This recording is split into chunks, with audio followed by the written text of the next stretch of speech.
Hi everyone, it's Hans here, the founder of CapNChino, and welcome to this latest episode of Flat Whites and Insights, a podcast created to allow a space for open, honest and vulnerable conversations with real people, all over a beautiful cup of coffee.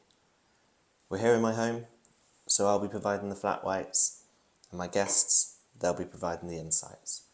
So grab a coffee for yourselves, take a moment, and I hope you enjoy this latest conversation. Thank you, take care, and enjoy.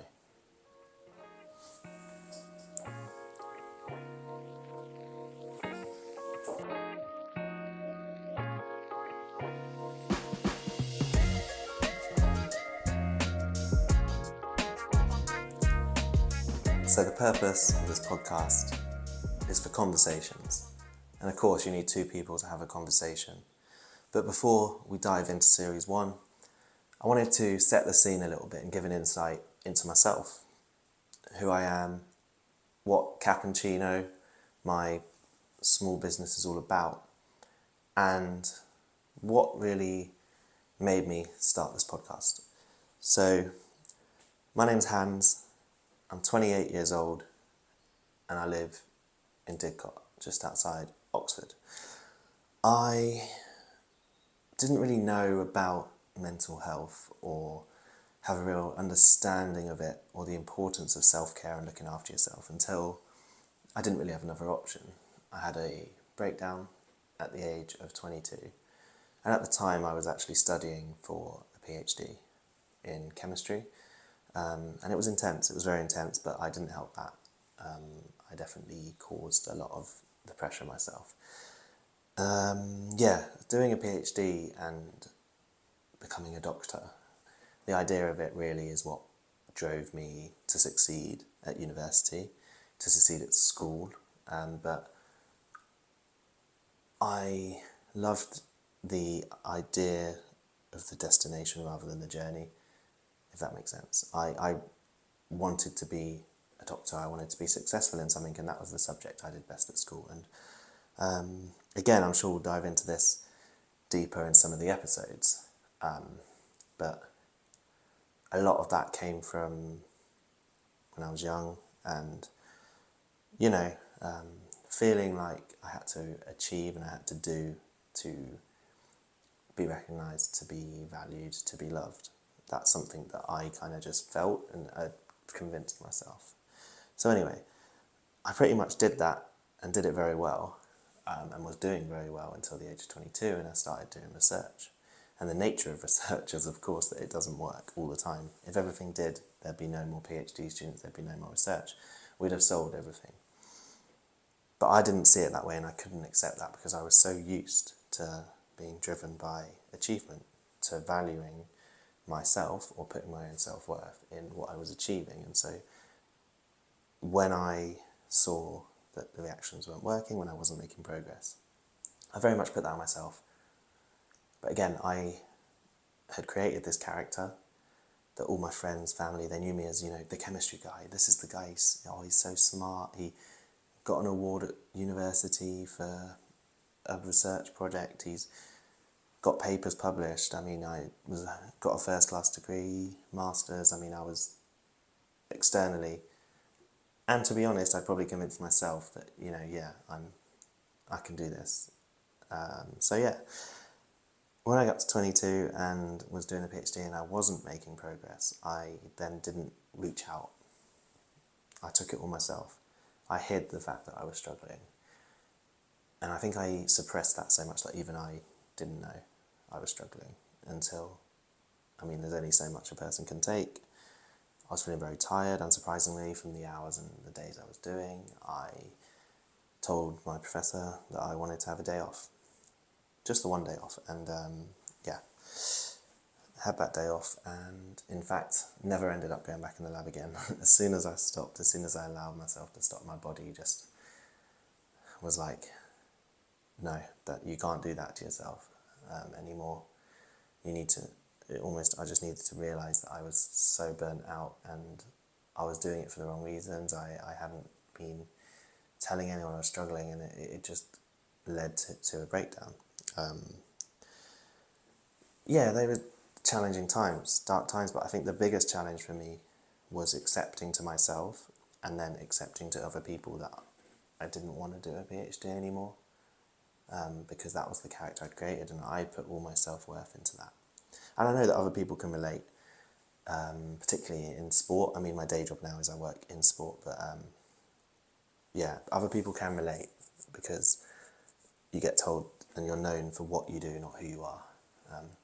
So that's going to be a running theme in this podcast. I'm trying to learn for myself, but also in the guests, is I'm going to be asking who you are, not what you do. Okay, so had the breakdown. Jolly start to this podcast. Had the breakdown, and I then I needed to take a break, and then started to be introduced to the world of counselling, initially CBT therapy, but also just learning that it's okay to not be okay, and that it's better to talk. And at first I was being told these things, and I kind of tried to do it because it was what I was being told, but unless you really believe it and until you really understand it, then those conversations aren't really going to be meaningful. And it was actually during a time that I was signed off. I had quite a long time off work after that, and probably 7 months really, because I just needed to, get back to living. I wasn't living when I was doing that, I was existing. And during that time I created a Instagram page, and that was CapNChino, which is the platform that I now run and has kind of grown significantly since I started it in 2019, all organically, and that's what's so amazing. I'm just in a place where I'm able to share about my passions and use them to connect with people. So I created this page, and I was initially just reviewing cafes in Oxford. For those who are local to Oxford, you'll know there's some brilliant little coffee shops, lots of independent bars and things as well, but this is primarily my interest is coffee. So I did that, and then had the coffee machine at home, and from talking to some of the baristas around Oxford, I wanted to start, putting my mind to something, learning a new skill, and something that almost was great because it didn't matter. There wasn't pressure on myself. I'd been so used to pressure to achieve, whereas with this page, with CapNChino, I was just being me and putting it out there. And initially I didn't put my face to it because I was a bit unsure if I wanted to. And I started to talk a little bit about mental health on the page before I put my name to it and my face to it. And actually then it started to kind of get a bit of traction. I noticed that those posts got a bit of engagement. People were saying they could relate. I got messages from people who I maybe went to school with or university with who I hadn't connected with in a long time, and they kind of shared, and they were like, oh wow, like we didn't know you were going through that. To which I can kind of respond, neither did I, because it was so suppressed. As I think I had conditioned myself to do that. I went to an all-boys school, which probably didn't help with the kind of talking. It was a school where like the rugby team kind of ran it, or that's how I felt. My parents as well splitting when I was around 10 years old, and living at home with my mum and my two sisters, as much as were there for me. I didn't, I went to an all-boys school, but I didn't have a kind of dad at home. We saw them every couple of weeks, but it wasn't the same. So I didn't really know what it meant to be a man, and I'd kind of taught myself that, you don't struggle, you don't talk, you take things on and you work out a way. But again, sometimes the strongest thing we can do is be vulnerable, and that's kind of what I've learned through the course of my therapy, but also through this page. And some of the most incredible things I've done is when you actually are at your most vulnerable and allow yourself to feel. So I set up this page, and that's kind of led to where I am now. I mean, I'm now working full-time, and have been for quite a while now. But the page initially just kind of got me up, gave me a kind of purpose and a reason, and got my confidence back into learning to who I really am. and I've now continued it alongside work. So CapNChino was just an Instagram page. We now have a clothing and merchandise range, of which proceeds go to Restore, an incredible charity that are based in Oxfordshire, and I do a lot for them. There'll be a running theme, as well as having the merchandise to raise awareness, but also funds. We sponsor Didcot Town, shirt sponsor there. Again, being part of that local community and seeing a football club champion mental health for all the youngsters around the club, for even the players and all the men watching, that's incredible.